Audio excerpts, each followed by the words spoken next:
In 1849, Unitarian minister Dr. Edmund Sears from Wayland, Massachusetts, was writing a Christmas Eve message for his congregation.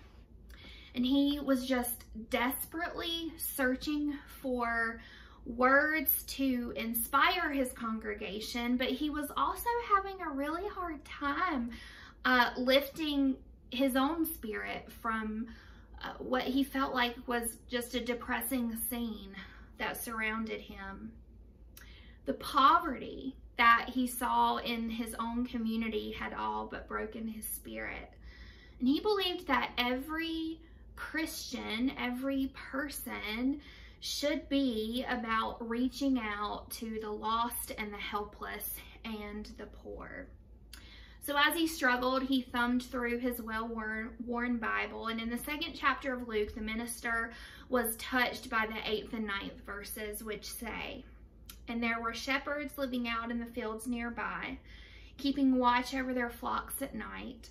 An angel of the Lord appeared to them, and the glory of the Lord shone around them, and they were terrified."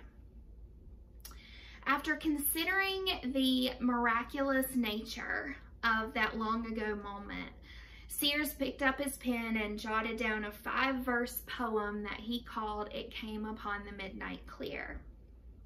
He then retrieved his files from another Christmas poem that he had written about a decade before. "Calm on the listening ear of night comes heaven's melodious strains."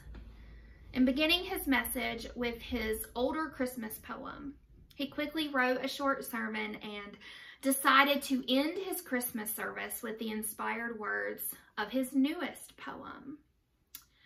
Today, this poem turned carol is considered joyful and uplifting. Yet, when first delivered, its audience probably saw it as more of a charge or a challenge than the story of a miraculous birth in a faraway land.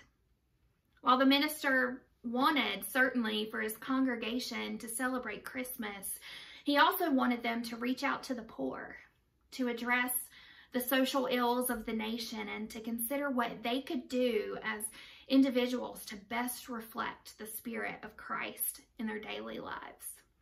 In other words, he wanted to see people look to heaven and understand how God needed them to serve people in his name. And nowhere was this message more obvious than the poem's 2nd verse, one that has been discarded and all but forgotten. It reads, "Yet with the woes of sin and strife, the world hath suffered long. Beneath the angel strain have rolled 2,000 years of wrong. And man at war with man hears not the love song which they bring. Oh, hush the noise, ye men of strife, and hear the angels sing." Not only was the beauty and the wonder of Christmas woven into a lyrical fabric that was rich and meaningful, but Sears also managed to point out that God, in the form of a child, was entering a world that sorely needed his help. He wanted his congregation and the world to hear those cries like he did. Since Sears was also a magazine and newspaper editor, in addition to being a preacher, he had the means to bring his new poem to a wider audience than just his church. The Christian Register was a publication where he was often featured, and on December 29th, 1849, It Came Upon the Midnight Clear was printed. Yet, as is so often the case with inspired work, it took another to breathe lasting life into the poem and make it a Christmas classic. Richard Storrs Willis was a Yale graduate who had been composing music since he was young. In 1848, he became the music critic for the New York Tribune. He was an avid reader who most likely found Sears' poem in the Christian Register. Earlier in his career, Willis had written a tune that he called simply Carol. He discovered that this poem fit perfectly with that music that he had written. So the combination of music and words was first published in 1850, and then a decade later, using a new and updated arrangement, Willis republished it, calling it While Shepherds Watched Their Flocks by Night.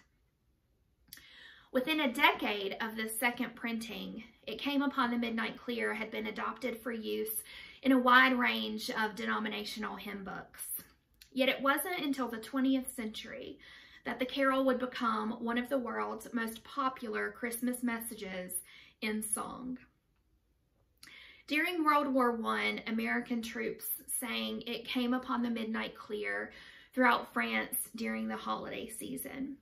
Thus the song went to war and came home with a new generation of men who made it a part of their holiday traditions. 25 years later, U.S. troops took the song back to the front lines of World War II, and entertainers such as Bing Crosby and Dinah Shore performed the haunting carol throughout the Pacific and Europe at USO shows. For homesick soldiers, no words seemed to voice their own prayers of peace on earth as well as those penned by Edmund Sears a whole century before. The lasting impact of this song is probably due to its last verse. In it, Edmund Sears begged the world to sing back to heaven the song of hope, peace, love, joy, and salvation. Although this hymn has been sung millions of times since Sears first read his poem on a cold Christmas Eve in 1849, most Christians have not yet joined together to cure the world's ills and bring peace to all people. The author's charge, and indeed Jesus' own call to all of us, still remains largely unanswered. I hope that as we listen to this hymn today, we might hear these words fresh in a new way and can really pick up on the inspiration behind these words that Edmund Sears felt all those years ago, struggling to write his Christmas Eve sermon. So I hope now that you will enjoy and be challenged by this hymn, It Came Upon the Midnight Clear.